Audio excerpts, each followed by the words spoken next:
Hello guys, welcome to my channel Aishu world. ఈరోజు మనందరికీ మొదటి దైవమైన వినాయకుని 8 విశిష్టమైన టెంపుల్స్ అండ్ వాటి ప్రత్యేకతల గురించి మాట్లాడుకుందాం.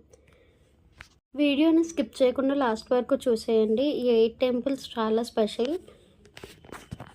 ఈ 8 టెంపుల్స్ యొక్క ఆచారాలు, ప్రత్యేకతలు అండ్ వాటి రహస్యాల గురించి మాట్లాడుకుందాం. మొదటిది Shri Mayureshwar temple, Morgan temple అని కూడా చెప్తారు. ఇది పూణే నుండి 25 కిలోమీటర్స్ ఉంటుంది.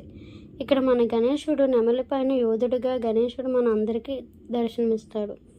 దీని వెనుక ఉన్న కథ ఏంటంటే, బాలగణేశుడు కుమారస్వామితో ప్రపంచం చుట్టి రావడానికి పోటీపడి తల్లిదండ్రుల చుట్టూ ప్రదక్షిణాలు చేస్తాడు. మీరే నా విశ్వం అని. ఇక్కడ ప్రత్యేకం, ఇక్కడ గణేశుడు తూర్పు ముఖంగా ఉంటాడు. ఇదే తూర్పు ముఖం ఉన్న వన్ అండ్ ఓన్లీ ప్లేస్. నెమలి సింహాసనం ఉండడానికి కారణం గర్వాన్ని జయించడానికి సంకేతం. విగ్రహం పైన నాగమణి మరియు 3వ కన్ను ఉంటాయి. ఇక్కడ ఆచారం ప్రకారం దూర్వ గడ్డిని సమర్పించి ఓం గణపతియే నమః అని 108 సార్లు జపించాలి. సెకండవది వచ్చి సిద్ధి వినాయక టెంపుల్, పూణే నుండి 200 కిలోమీటర్లు. ఇది సిద్ధులను ప్రసాదించే రూపం అని చెప్పి అనుకుంటారు. దీని పురాణ కథ, విష్ణుమూర్తి మధుకైటభ రాక్షసులను జయించడానికి ఇక్కడే తపస్సు చేశారంట. గణేశుడు మర్రి చెట్టు నుండి ప్రత్యక్షమయ్యారు అని చెప్పుకుంటారు. ఇక్కడ ప్రత్యేకతలు, విగ్రహానికి 4 చేతులు, వాటిల్లో గద, తామర, మోదకం అండ్ ఆశీర్వాదం ఇస్తున్నట్టు ఉంటాయని చెప్పుకుంటారు. ఇక్కడ తొండం కుడివైపు తిరగబడినట్లు ఉంటుందంట. అరుదైన వెల్లంపూరి రూపం అంట. ఇక్కడ ఆచారం వచ్చి 11 తెలుపు దీపాలతో ఆరతి చేయడం వల్ల ఉద్యోగ ప్రగతి కలుగుతుందంట. 3వది వచ్చి బల్లాలేశ్వర్ ఆలయం, ముంబై గోవా హైవేలో ఉంటుంది. ఇక్కడ వినాయకుడిని తన భక్తుని పేరుతో పిలుస్తారు, బల్లాలేశ్వర్ అని. పురాణ కథ, బల్లాల్ అనే బాలుడు ఉండేవాడు. తను భక్తితో గణేశుణ్ణి పూజించేవాడు. అతని తండ్రి ఎంత హింస పెట్టినా గణేశుణ్ణి పూజించేవాడు. గణేశుడు ఎడమ దంతం విరిగినా సరే అతన్ని రక్షించాడు. ఇక్కడ స్పెషాలిటీ, వినాయకుడు తన భక్తుని పేరుతో పిలువబడడం. ఇంకా ఎక్కడా అలా వినాయకుడిని పిలవరు. ఇక్కడ గర్భగుడిలో సహజంగా ఏర్పడిన గణేశ ముఖం ఉంటుంది. ఇక్కడ ఆచారం వచ్చి రెడ్ దారం ప్రాచీన స్తంభానికి కడితే కుటుంబ ఐక్యత ఉంటుందంట. నెక్స్ట్ 4వది వచ్చి వరద వినాయక మహాడ్, లొకేషన్ ముంబై నుండి 80 కిలోమీటర్స్ ఉంటుంది. వరాలు ఇచ్చే రూపంగా పిలుస్తారు. దీని పురాణ కథ, ఇంద్రుడు గ్రూష్మాసురుని నుంచి రక్షించడానికి గణేశుడు విజయ ఖడ్గాన్ని అందించాడని నమ్మకం. ప్రత్యేకత, ఇక్కడ విగ్రహం ఎడమ తొండంతో మోదకం పట్టుకొని ఉంటుంది. ఇది చాలా రేర్. ఈ టెంపుల్లో ఒక కొండ ఉంటుంది. దాన్ని పవిత్ర జలపాత్ర అని కూడా పిలుస్తారు. ఆ పవిత్ర జలపాత్రలో ఎప్పుడూ వాటర్ నిండుగానే ఉంటాయి. అవి ఎప్పటికీ తగ్గకుండా, ఎవరు అందులో నీళ్ళు వాడినా అవి ఆటోమేటిక్గా నిండుగానే అయిపోతాయంట. ఇక్కడ ఆచారం వచ్చి బెల్లం అండ్ శనగలు పేదవాళ్ళకి దానం చేయడం వల్ల సంపద పెరుగుతుందంట. వచ్చి చింతామణి టెంపుల్, లొకేషన్ నాసిక్ సమీపంలో ఉంటుంది. ఈ చింతామణి టెంపుల్లో వినాయకుడు చింతలన్నీ తొలగించే రూపంగా కొలుస్తారు.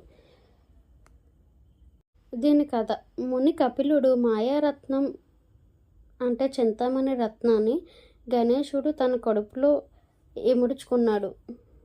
విగ్రహం కడుపుపై రత్నపు గుర్తు ఉంటుంది. నంది విగ్రహం గణేశుని వైపు చూస్తున్నట్లే ఉంటుంది.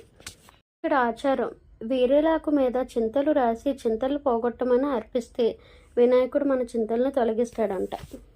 6వది గిరిజాత్మజ్ టెంపుల్, పూణే నుండి 95 కిలోమీటర్లు. ఈ గణేశుడు పార్వతీదేవి తపస్సులో పుట్టిన రూపం. పూర్వకథ, పార్వతీదేవి ఈ గృహలో శివుని సహాయం లేకుండా గణేశునికి ప్రాణం పోసి గణేశునికి తల్లిగా అయింది. గృహమందిరం ఉన్న ఒకే ఒక వినాయకుడు టెంపుల్ ఇది. 283 మెట్లు ఎక్కాలి అంట.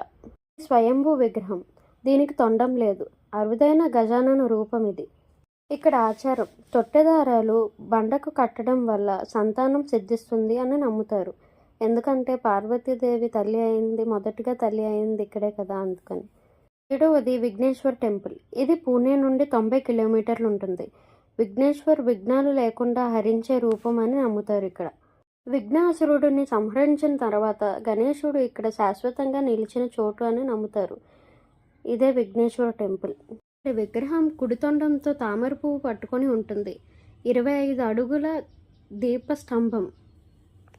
ఇక్కడ ఆచారం ఏంటంటే 21 ప్రదక్షిణాలు చేయడం వల్ల ఏ పనిలోనూ ఆటంకాలు తొలగిపోతాయంట.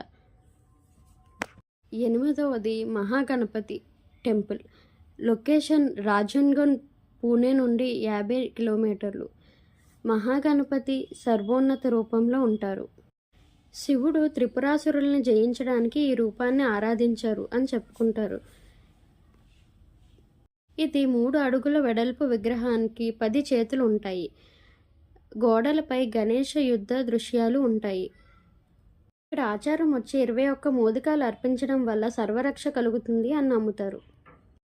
ఈ యాత్ర సూచనలు. ఈ యాత్ర అక్టోబర్ నుంచి ఫిబ్రవరి వరకు వెళ్ళొచ్చు. వర్షాకాలంలో అవాయిడ్ చేయండి. దీనికి వే వచ్చి పూణే నుండి ట్యాక్సీ బుక్ చేయండి. 8 మందిరాలకి 5 రోజుల్లో తీసుకొస్తాడు. టెంపుల్స్ యొక్క రహస్యం ఏంటంటే ప్రతి మందిరం చక్రాలతో అలైన్ చేసి ఉంటుంది. ఎగ్జాంపుల్, మార్గవ్ అంటే రూట్, రాజంగోన్ అంటే క్రౌన్. దీన్ని అష్టవినాయక యాత్ర కేవలం దర్శనం కాదు, 8 జన్మల కర్మలను తొలగించే ధన్యయాత్ర అని కూడా పిలుస్తారు.